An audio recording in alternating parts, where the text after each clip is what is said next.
My name is Max Quinn. I'm 27. I have bipolar disorder. Um, I think I was diagnosed when I was about 20. So I guess symptoms didn't really arise until a little bit later, maybe 22, 23. And then, it kind of it kind of exploded. I think my rock bottom, I would say, was the day I was arrested for just shoplifting, which was stupid because, and again, it was just that momentary lapse of judgment. And it was that irrational decision. If I had one more second to think about it, I probably wouldn't have done it. But it's just because, you want to, I don't know if it's rebel, but you just don't make the right decisions. And your brain just doesn't process the fact that this is going to have serious consequences. And I think that was actually the aha moment. People talk about their aha moment. I remember sitting in the police station and I maybe was in this cell for an hour tops, and it scared the bejesus out of me.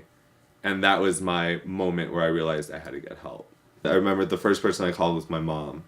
And I was like, because I knew I screwed up and I didn't have anybody I could really turn to except for my parents. And I called her and I was expecting the wrath, of Satan and hell, and I just her to just kick my ass when I get home.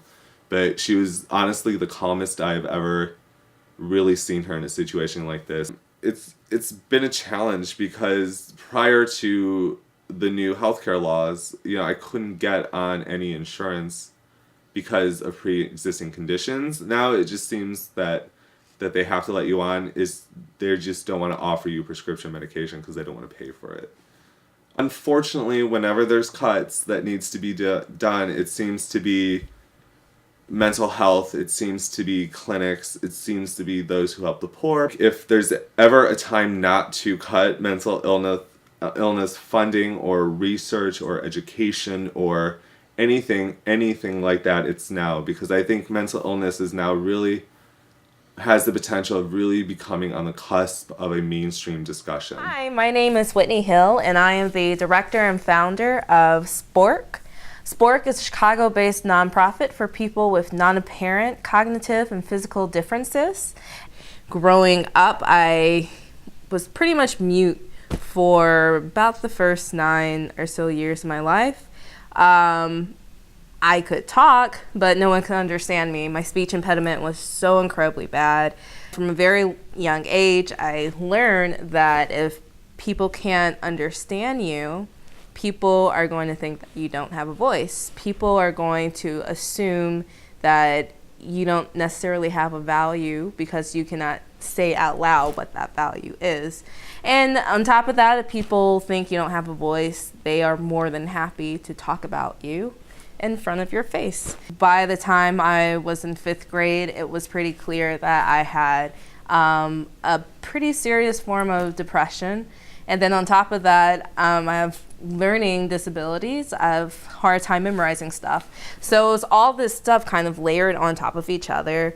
And once again, people who were looking at that and didn't understand that and coming to their own conclusion that my value and worth was less than. There are so many people out there who are just suffering. They're suffering not because of anything they have done wrong. I think that especially when people have a cognitive or a mental difference, it's so easy to say that that person, for whatever reason, chose to be that way. Or that person, for whatever reason, can completely control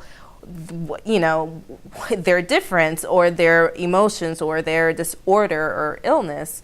There's all these misconceptions about it, and a lot of them are wrong. But when people think of depression and they think of, let's say, suicide, and SPORK has a lot of writers who are depressed and who have been suicidal for one reason or the other because they have bipolar, because they are schizophrenic, because they have physical ailments, because they are chronically ill.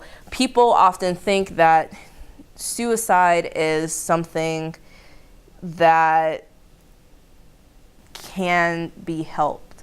People often say that so-and-so committed suicide as if they committed a crime, when really that person died of their depression. The business model of Spork is one where it doesn't just have to be based in Chicago. It doesn't have to be based in Illinois. The thing that fuels Spork is really the ideation of it. Spork is literally calling out to all those within the community who want to be heard, who want to be validated, who want to be networked within their community, who need that support and that advocacy. It's basically calling out to all of them and saying that here is the platform for them to be themselves and to express themselves. I see a lot of big things for Spork in the future. I can only see growth and potential from here, and we've been having a lot of wonderful writers, contributors, directors, project coordinators, and video editors that have lent their time and skill set to helping Spork's mission. And with that, I feel like it's kind of limitless what we can do.